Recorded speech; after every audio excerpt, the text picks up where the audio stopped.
Hi there, Martin Flink here from Flink Dimensions with yet another tutorial. This time I'm going to show you a little bit of cleverness that you can apply in Fusion, which is these days available for free for the basic version, which is all you need for most things. So what I'm going to show you today is a very quick look at how to apply Zbuffer type of effects, depth in Fusion on things that could, for example, in this case, I'm going to use a very simple image from Mandelbulb 3D. This is one of the sample parameters that come with Mandelbulb 3D version 1.91. And as you can see here, I've rendered out, it's a very low resolution version, 640 by 360. I can blow it up here when I'm finished. I'm just going to drag it in from my Explorer into my flow here, and there's the Zbuffer. And as you can see, they're actually two separate files, but with Fusion we can very easily just cobble them together nicely. Now in some cases it might be worth, depending on what you're doing, just going to show you this in the import section here. You can actually decide what color depth or what image depth we're talking about here for the image data, and the standard default here would be 8-bit per channel, but what we can do here is we can set this image and its downstream tools and so on to work in float, 32-bit float, and that means that you don't clip any data in here. Anyway, just to show you what these things are, there's one of them, that's the color image, and this is the secondary one, and this is actually, although it's a Zbuffer image, it doesn't have any Zbuffer or depth information in it as such, but the depth information is saved here correctly because all the Zbuffer information is just basically a grayscale set of infos. And if you look here down the bottom here, you can sort of see readouts of what the pixel settings or the pixel values are for a particular point where I'm looking. So we can see the RGB values here on these things are of course the same. Now in Fusion we work normally in a color space which is 0 being black and white being 1. If you don't like to work in that particular color space, which I recommend you do because it's the most flexible way of working with things, you can go into your preferences and change the general settings either in global or in the comp you're working on at the current time to be 0 to 255, and if you do that you can sort of see now we're going at 0 to 255 values instead. Anyway, as I said, in order to do this according to the best and most flexible scheme, you should work with 0 to 1. You get used to it very quickly. So as of this moment, this is an RGB image, and so is this. This one has all the color info in it, and this one has all this depth info in it. What I'm going to do is I'm going to create a slightly different kind of arrangement here by basically using what's called a boolean tool, and the channel boolean tool is, or boolean, I'm not sure what it would be, but I always call them booleans. I can drop the tool in here and it just adds it after the currently viewed tool.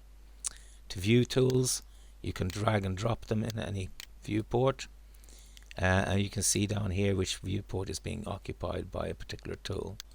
So if I drag that one in there, you can see it, the little light number 2 is on. That means viewport right, and this one viewport left. And if you actually click on these, you can turn them on and off as well. So that's just a little bit of the basics on Fusion. Anything you want to do in Fusion you do with the right mouse button click, and that opens up more options for just about anything you can do. A channel boolean, now to get back to what we're going to do, is I'm going to put this one here, which I did, and I'm going to connect it to the red, green and blue values as well as the alpha channel if there is any. In this case, if we look at alpha here, you see that it's solid, so there is no alpha color information in here. I could easily create one, an alpha channel, by using one of my keyers. I can show you how to do that in a little bit later or in a later tutorial. Anyway, so what I'm going to do is I want to connect this information into and join it with this information. I want to make this part of this so that we have a Zbuffer. And in order to connect tools in Fusion, all you have to do is take the output nodes, which are red, so you can see them easily from any scale, as you can see even here. Now to zoom in and out, you just use the mouse wheel and control. If you want to, you can right click here anywhere in the empty space in this what's called the flow traditionally, and you can say force active tile pictures, force source tile pictures, and so on and so forth. So you can basically make all these things take a bit more space, but also to show their content. And basically this one then shows an input, so we know which ones, if we are in a very complex comp, we could then basically see quicker which ones are our inputs and so on. Anyway, so the next thing was just to connect this tool to that tool. It's just a matter of click and drag on one or the other and drop it on the other output. That's created a merge. In this case, this is not what we want, but what we want this time is we want to create a connection where this one goes in the foreground, which is the green input. This one goes into the background, which is the kind of the slightly orangey input. Okay, if you don't know what the inputs are, just hover over them or look down here. The info is always here, whatever you point at. So it says foreground, that one says background. And for those people that like scripting, etc., there is full scripting support for the whole of Fusion using either Lua or Python script. So you can create basically all sorts of additional things, or adding scripts into various tools, or as part of running the actual Fusion processes. Anyway, so as you can see here, each of your tools have additional information down the bottom, and as you can see in brackets there, channel booleans 1 dot foreground. That's what that particular input is called in script terms. You can also see it when as a tooltip. Anyway, so the simplest way to do this actually turns out to be, since it says here by default red foreground, green foreground, so it's basically taking the input from here and using that for the RGB values. Now, and we can use different operations, copy, add, subtract, and all these kind of things that you normally use as blend modes and things. Anyway, I'm going to switch the inputs here. I'm going to make this one and that one switch places, and I'm going to use that by Control T.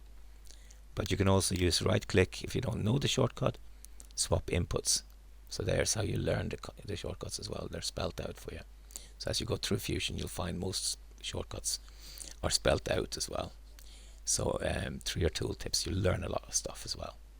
Anyway, so now by switching them around, I now know that I want the foreground, the background input to become my Z channel.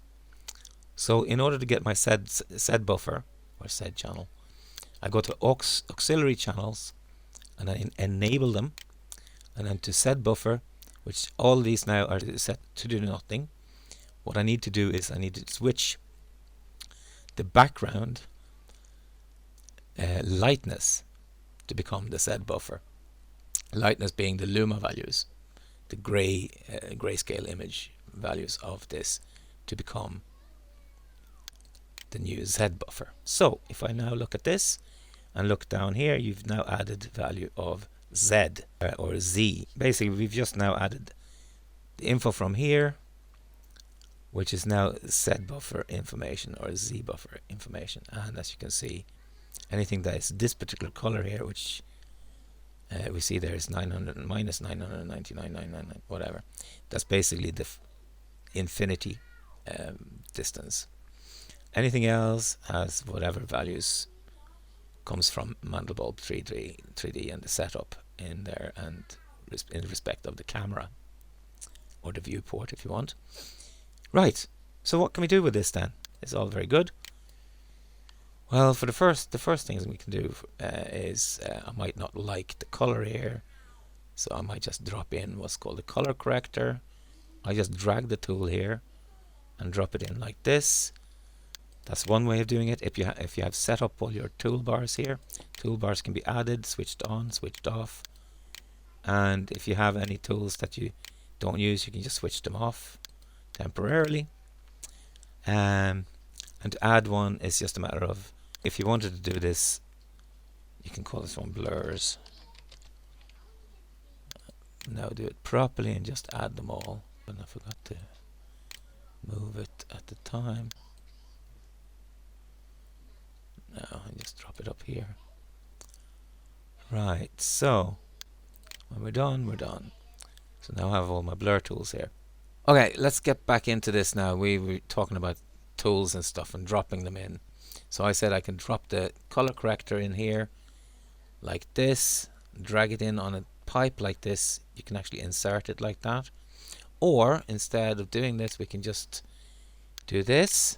We can have a tool selected and then hit shift space, type in the first part of the actual word or the name of the tool, and it automatically comes up in a search bar, and you can hit enter to apply it when you have it selected. So that's another way of doing it. So because I had that tool selected, it added it in the pipe straight after from the output of. Now, so I'm going to view this tool, and I'm just going to change I'm going to add a little bit more yellow or something like that. I might just darken it up a little bit as well, saturate it a little bit more, and maybe what else I could do, shadows, and maybe pull up the shadow gain, or down rather should I say, and make things a little bit darker in the darker areas. You can also change once you're in shadow here. I can say, okay, I think my shadows are a little bit too reddish or something like that, so I can add a little bit of blue to the shadows or something like that. This is kind of the beauty of using the color wheel type of method here, that you can color correct things by just, you know, if you have too much blue, you can go towards the opposite of blue, and the opposite of, you know, if I wanted something like was too green, I can add a little bit more pink to it, and so on and so forth. Anyway, these things, anything you do in Fusion can be undone, Control Z, since you started the whole thing, right? So you can actually undo lots of things here. So I just wanted the shadows to be gone there a little bit. And next thing, we could go and play with the mid-tones and the highlights all separately, or I can go in and play with levels. Levels tends to be a very quick way of adjusting things. So here I can say my darks, I'm clipping them now, the outputs, or I can do something similar to that in the output of the brightness, the highlights. So you can crunch your highlights, you know, to make, you know, different kind of contrast settings. Here's your gamma control. Anyway, so you can see your histogram here all the time when you're playing with it. Now I'm not going to mess with this one because this image was pretty good range, apart from maybe the darks. Might also want to kind of play a little tiny bit more with these things here. You can also go into histogram and play with stuff, and you can also do color suppression and so on. Anyway, so what I wanted to do here was basically go on the master and add a little bit of red, or maybe even do away with a bit of red. I don't know. Let's just have a look and see. And if you notice that the color, that the image quality in the viewport goes radically down when I'm doing things, that's an automatic feature called auto proxy. Once that's switched on, every time I do things, it goes into a kind of a proxied version, and the proxied version is in this case 3:1, so it drops 2/3 of the data and works on only 1/3 of the data. That means things are very much faster, especially if you're working on very high quality, high resolution stuff. You can also switch off the auto proxy on things like what we're working with here. It doesn't have to be done with auto proxy because, as you can see, things are quite responsive. Now, I don't know what I want to do with this image just yet. I might want to add a little bit more stuff here in the mid-tones, yeah, or shadows. I want to green that stuff up a little bit. I don't know.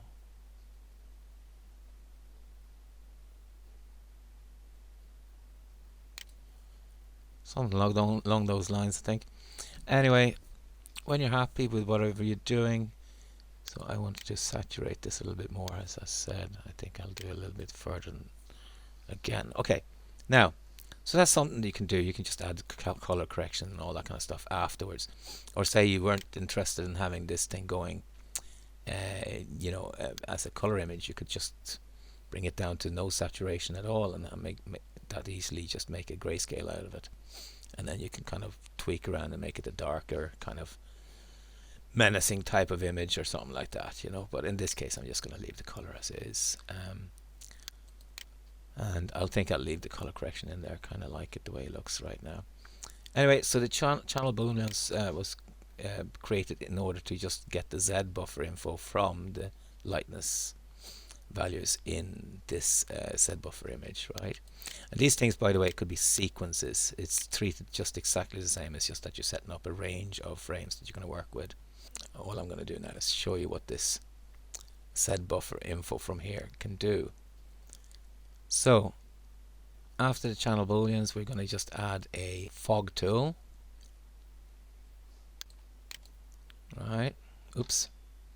Wrong tool was selected, so I just dropped that there and dragged that in there instead.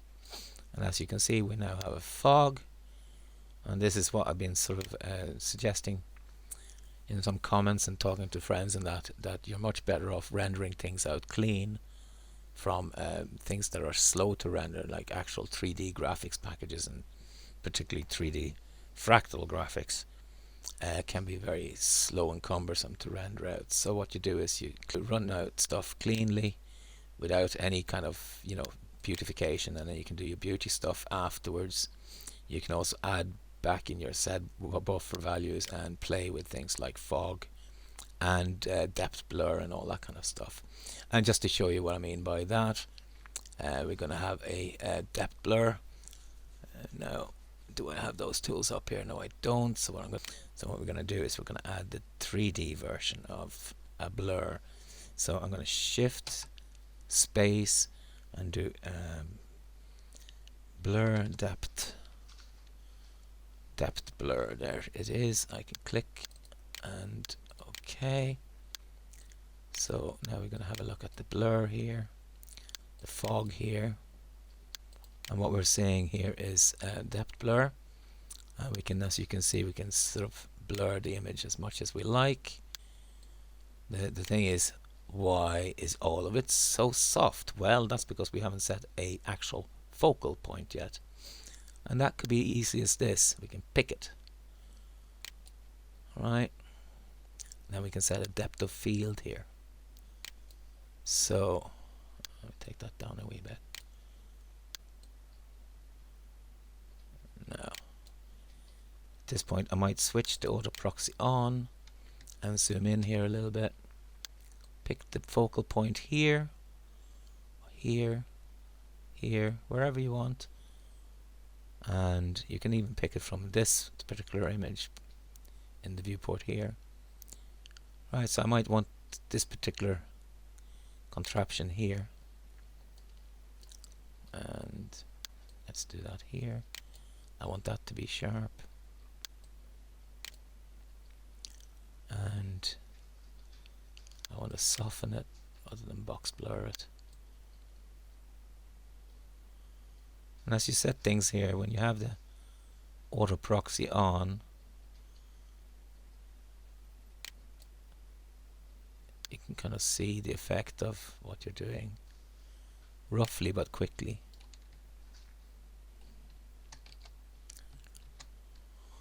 Right, so basically once we have this depth blur here, the fog here, The depth blur tool, we can see with blur size, we can add more blur. I think we'll just leave the Z scale at 1. I don't need to extend the actual values of Z here. Pick the actual focus point.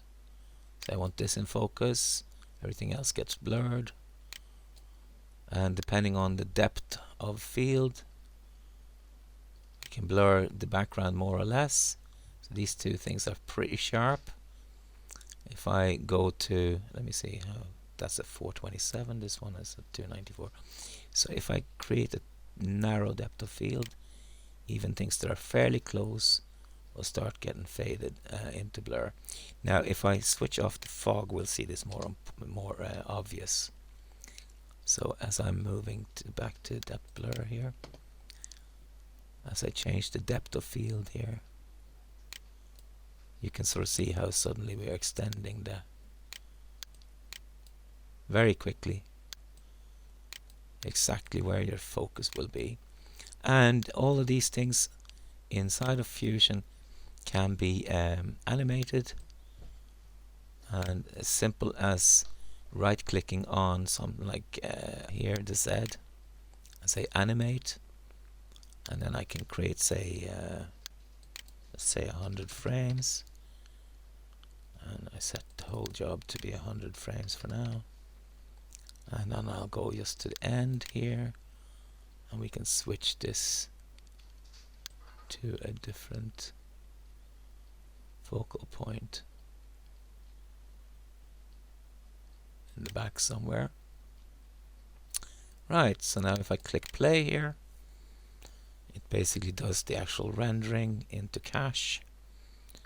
My machine is not particularly fast, it's an AMD processor, but it's good enough. And once it's cached, as you can see, we can see now the playback is now happening at 30 frames a second. So you can basically get a very quick preview of what your effect is going to look like. So this is just pulling the focus. Anyway, I'm not interested in that because it's a little bit too quick.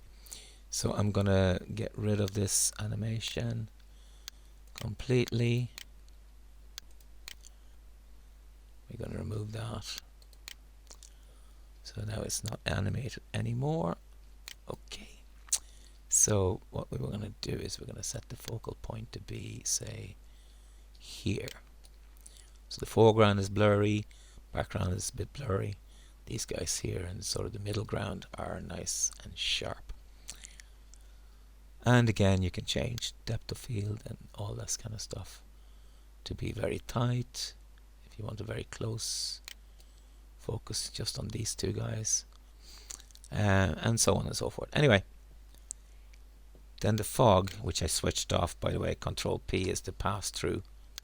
Right click modes here, I think, yeah, pass through, Control P. So you can basically pass through a tool means that it doesn't get processed, so it doesn't actually have an effect anymore. So that's a good way of kind of seeing things with or without various tools active.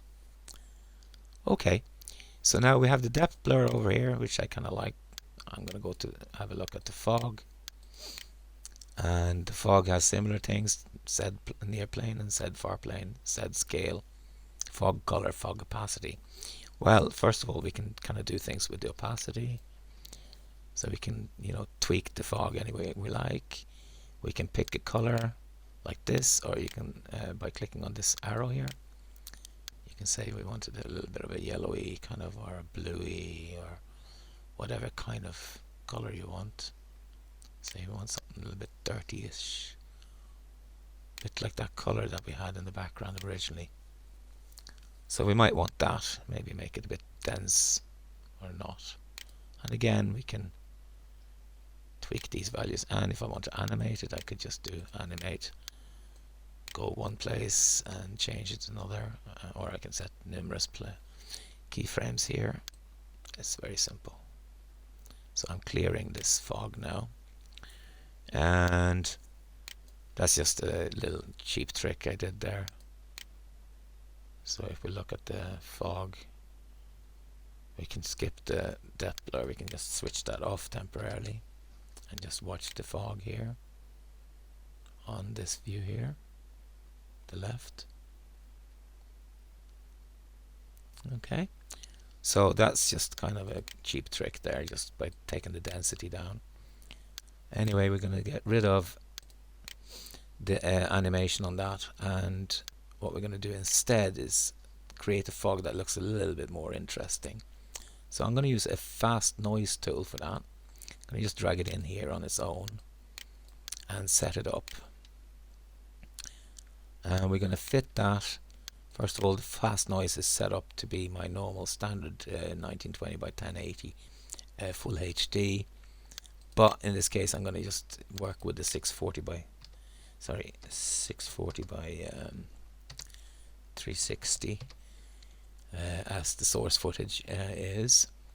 And then I'm going to just create a different noise. Noise is basically, fast noise is basically a Perlin generator and Perlin tool. So I might just go with a bit more detail, not too much. And then just scaling it up like this, you kind of get more grainy detail and so on. One thing that you probably want to do is unlock the XY scale and then just mess with the X and Y like this, so that you kind of stretch the fog out a little bit. By the way, if you ever run out of values in Fusion, you just knock in whatever you want yourself, 50 in this case, and then you've rescaled this slider here, just like that. So nothing here is definitive. You can just, in just about every measurement, you can just type in your own value. As long as it's reasonably legal, it's not going to be a problem. In this case, I just want to kind of a little bit of a slightly stretched like that. If you want angles, you can do that as well. You can mess around with it any way you like. Seed is your basic seed point, your kind of turbulence, if you want, starting point.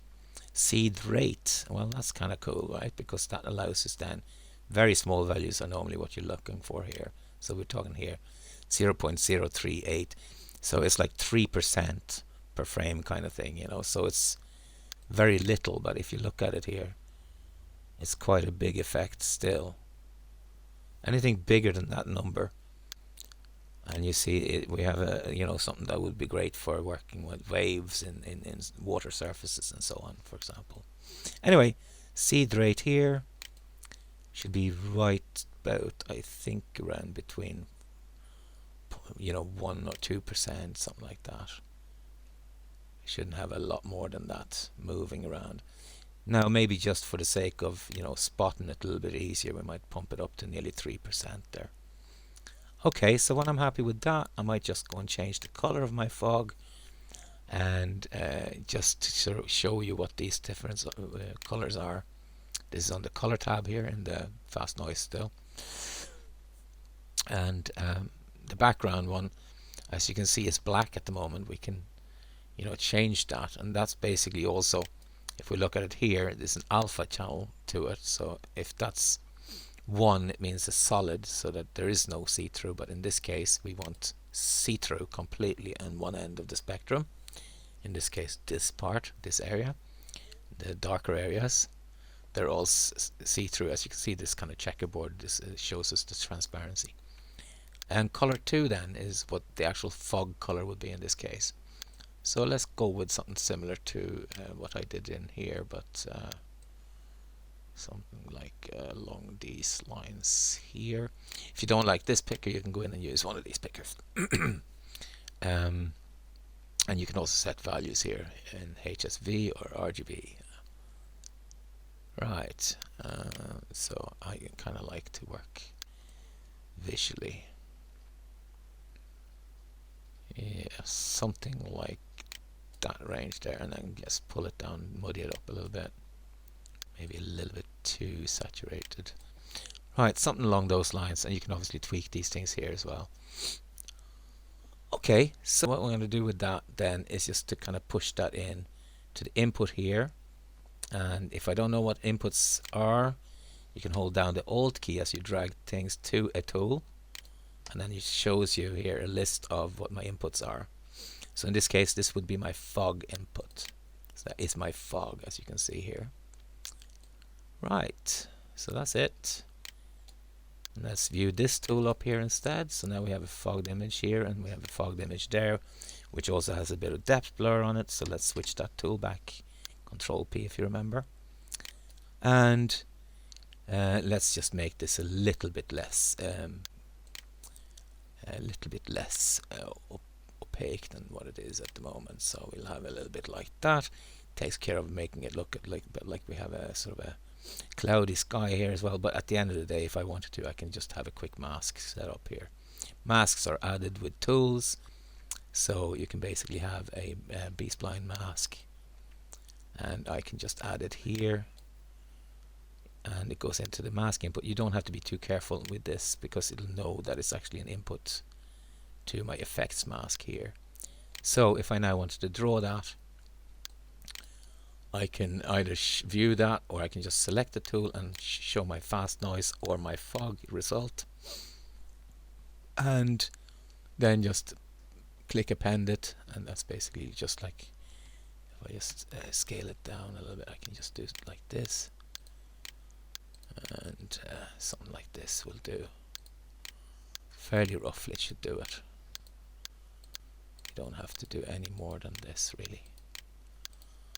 And bang, bang, bang, close it, and maybe just add a few, insert and modify, and we can also select any of these points to be.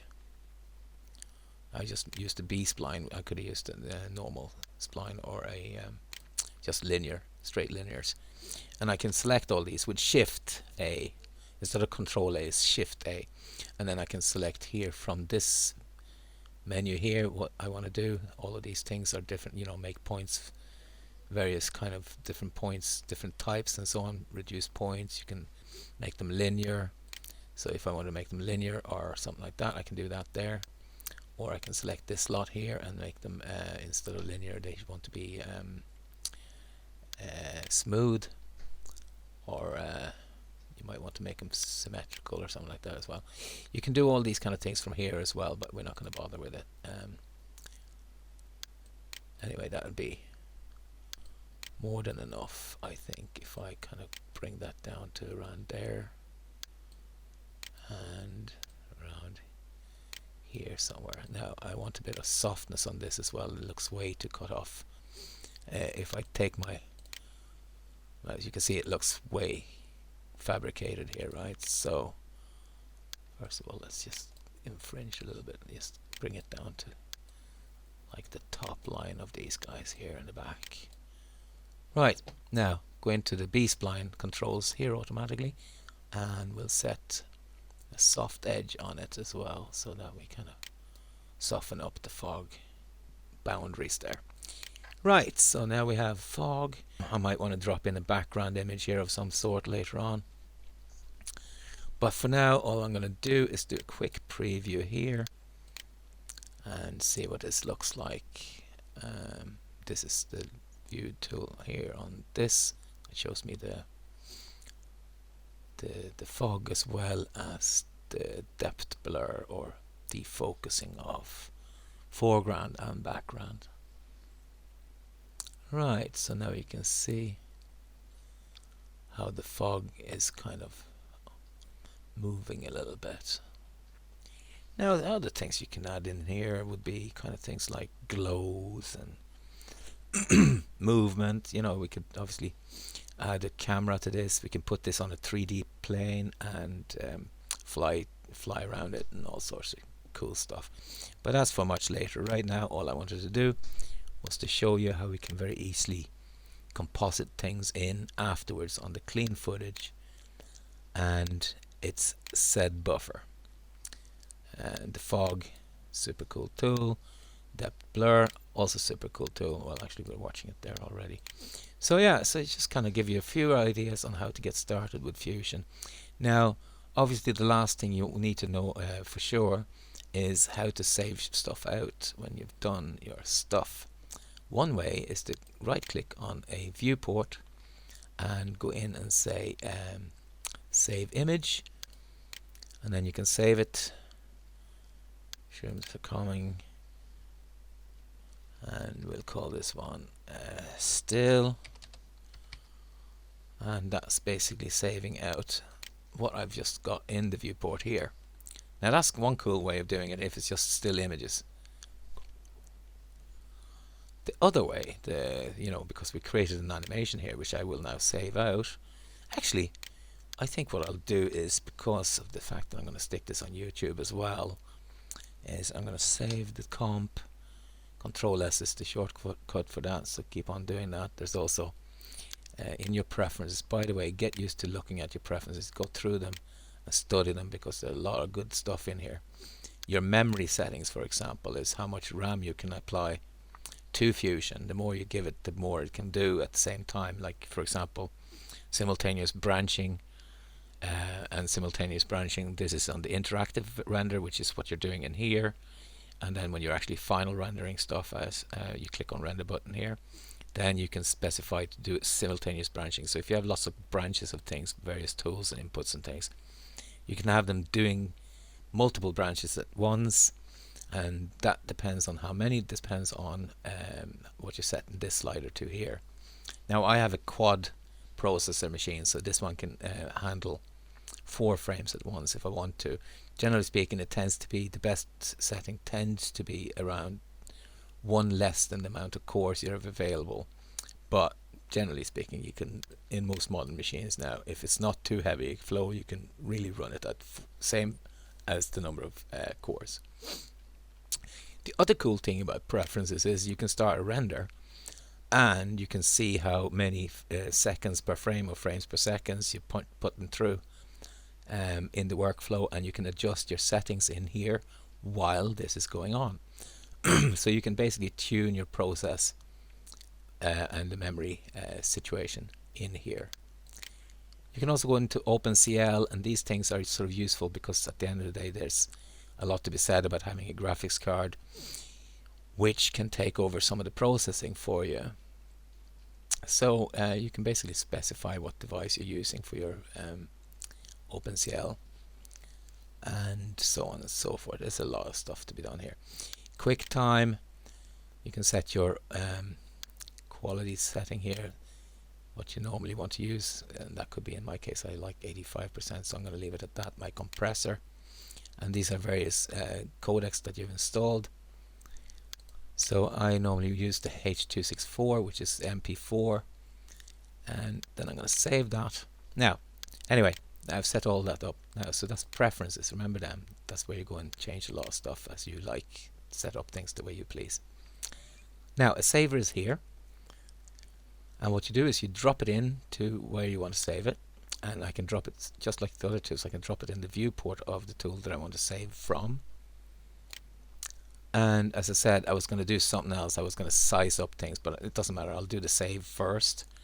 So what I'm going to set up here is, instead of image files, this is going to be an MP4 file. So what I'm going to do is I'm going to create, without having to switch anything else, I'm just going to say shrooms are coming, fog and depth, or de-blur we can call it, and that'll be doing fine, fog and de-blur. And instead of ping, I'm going to put this into MP4. See what happens when I hit save on that. Now it then takes a split second there, and it comes up here, and it's picked the output format to be QuickTime Movies. Now this is one thing about Fusion, you need to have QuickTime installed for this to work. Sorry about those Windows people like myself that think that's maybe a bit dodgy. It's not, as long as all you're doing is Fusion and you have good antivirus. Anyway, so QuickTime is what they use in here to create your MP4s as well. So the funny thing about actually MP4 is that if you change this file extension to MOV, then it's a QuickTime movie, and if you change it to MP4, it's a QuickTime an MP4 movie. So the actual file extension is the only difference between QuickTime and MP4 standard, because they're using the same H.264. Now, as I said, I like that to be about 85 frame rate, 30 frames a second. That's cool. Everything else is fine, so that's what I'm going to leave it at. However, the one thing I wanted to do before I render this out is I want to size this up.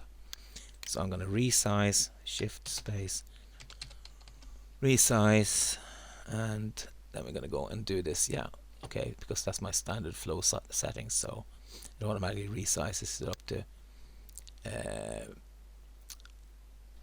1920 by 1080, so it's HD.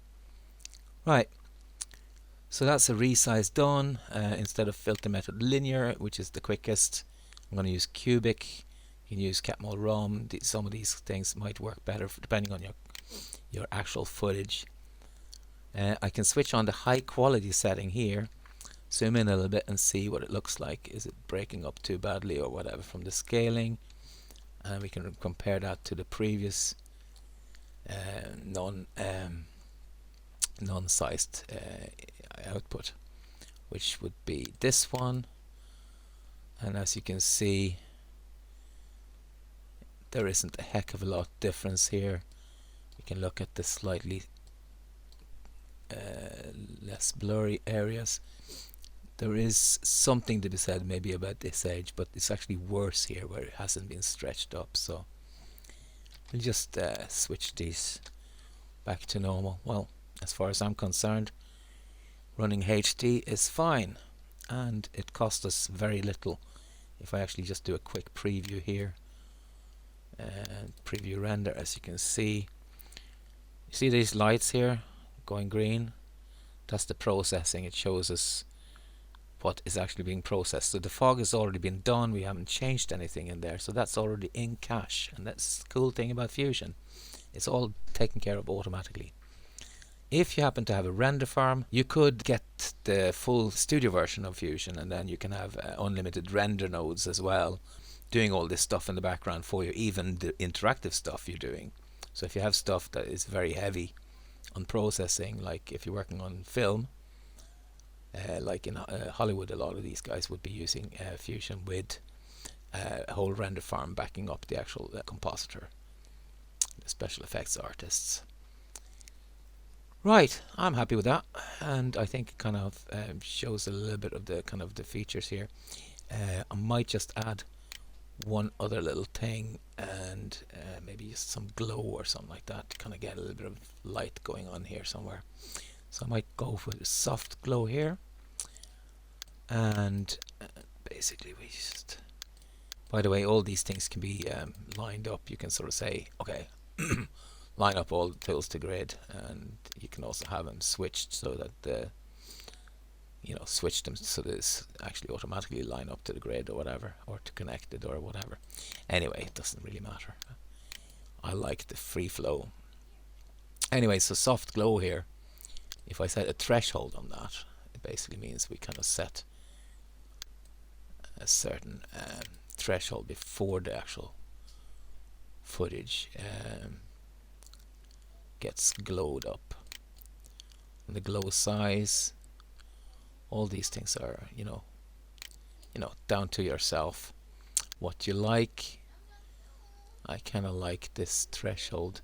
Well, normally you'd have sort of a glow that was happening only in very sort of select areas, and by pushing up the glow size, you kind of might create some sort of nice airy fairy kind of stuff here.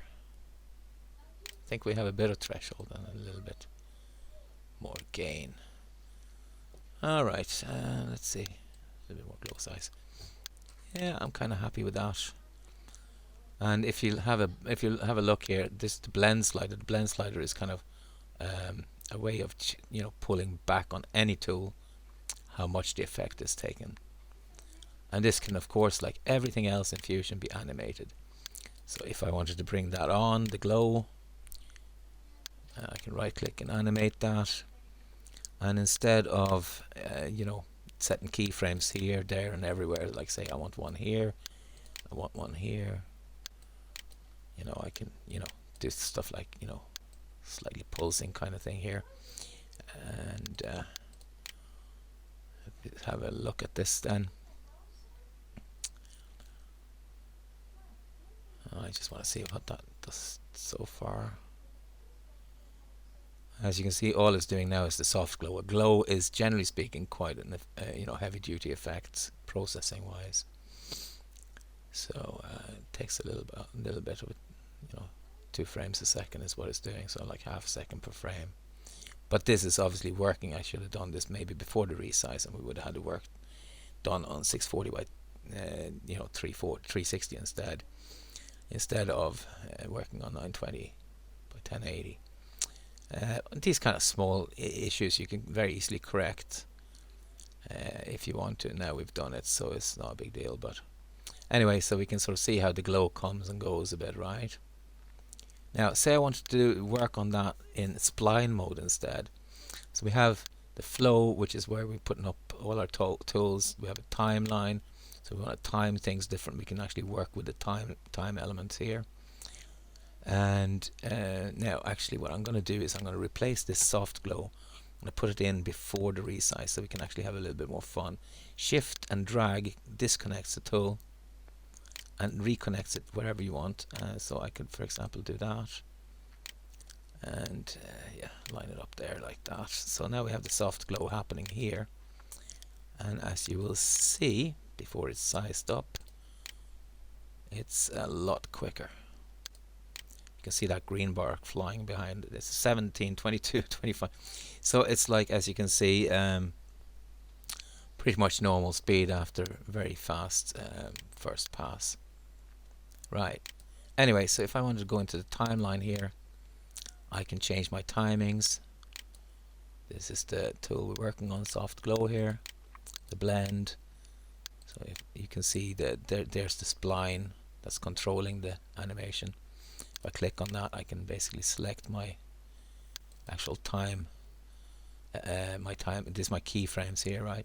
Each one of them is actually selected currently. So what I need to do is I need to deselect them, or easier still is to go in here to my blend and select them in here. And what we've been doing here is it started off at 1 full blast, so it then goes down a bit and then goes back up again.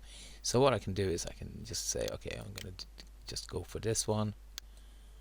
I'm going to start that off at, well, I don't know, 0. You can also type in exact values here, and this should be at time 0. So start off at 0, and there we go. Now, so we're starting from nothing, and it goes up a bit. Let's say we go up to full whack here, and let me see here. There's 1, yeah, and then we go back down again. And we should do that because we only have 100 frames here. We should just have a little look at some kind of pulsing light scenario here. So we do it a little bit quicker, so it's a bit more obvious. Right, so I'm just going to do this over a couple of frames like that. And then I might just Shift S that to smooth it. Then I might just, because they're all selected, I might then just control and drag on these on one of the keyframes, and that way I've actually copied it. Or if you want, you can also select one like this, and then you can just go and say, okay, I'm going to do this, and set that as a loop, and then you keep on doing it till you stop at some place and change the value. So as we can see now, we've created a sort of an animated kind of flickering effect, which at this point looks a bit naff. So I'm going to switch that off. What I'm going to do is I'm going to select all of these guys, and I'm just going to use what's called a shape box, and with that I can stretch things, time stretch things. I can say I wanted to kind of taper this out a little bit, go to say frame 100. Now let's say I wanted it to happen very quickly and then stop at say full value. Right, so let's do that and just play it. Spacebar plays, by the way. So as you can see there, so that's a bit. Now play backwards works too. So forwards then. Now I didn't like that at all, so I'll just go for something like this over the 100 frames.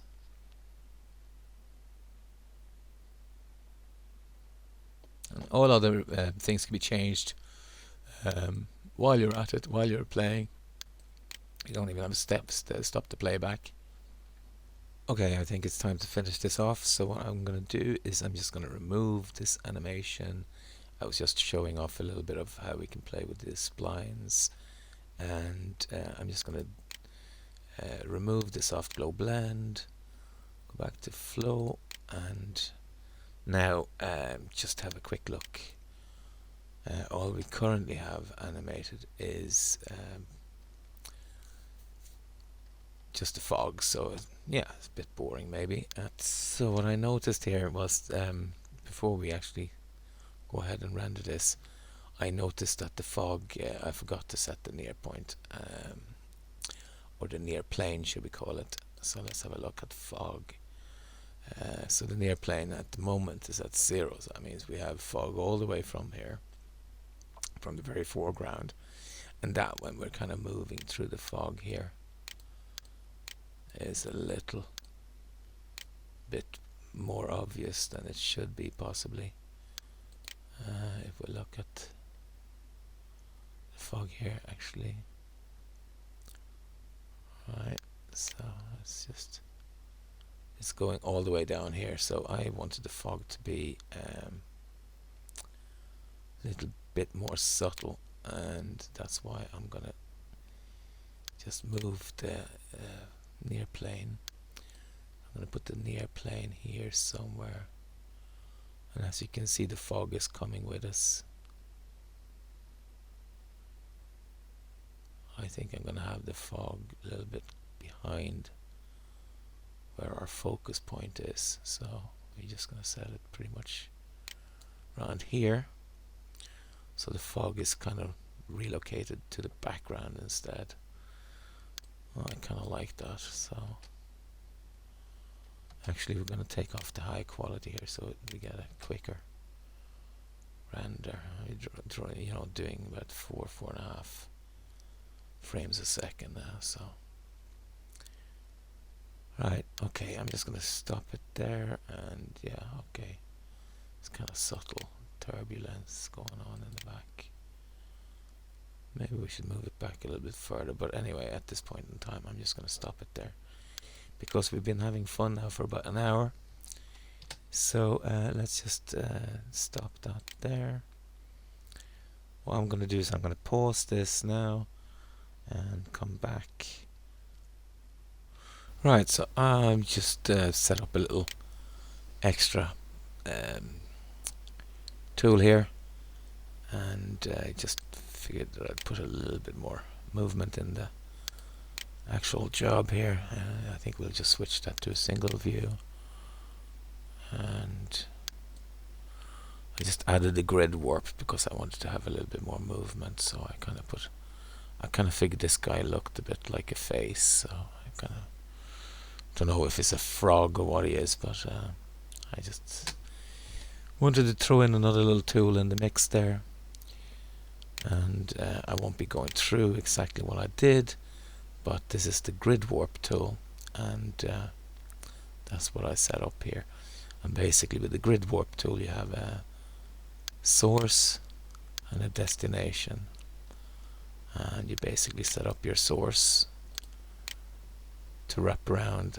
I did this with a very, very coarse mesh. You can set it up with a much higher resolution one and do a lot more clever stuff.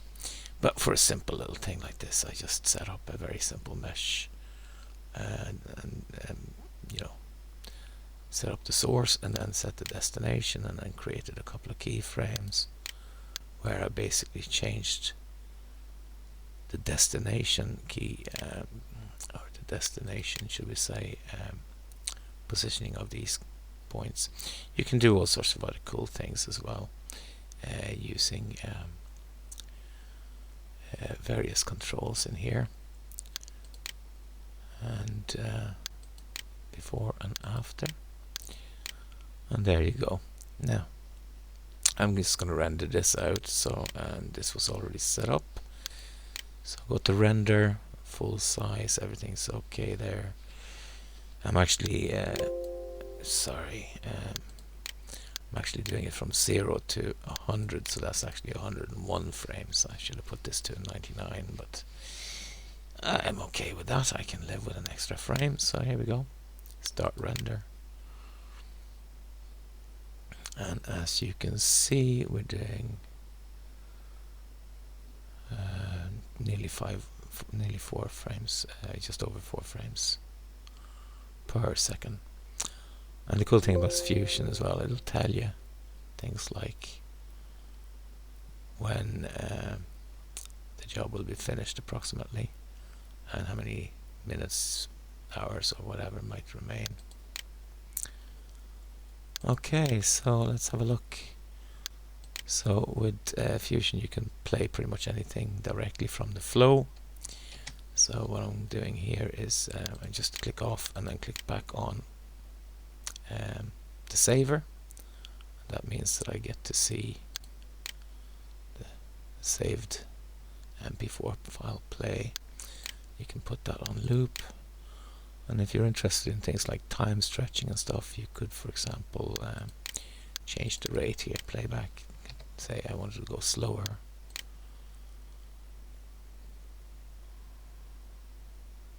And it does all this kind of stuff without any re-rendering or anything. You just put it in any way you like. I think this guy looks like he's sleeping or something. That's a bit of a... yeah. I might do a sort of a time stretch on it at some point. Let me see. Yeah. Why don't I slow it down a bit as well then? Or I can just extend the whole thing and change the keyframes. Nah, it's alright, I'll run with it. 30 frames a second.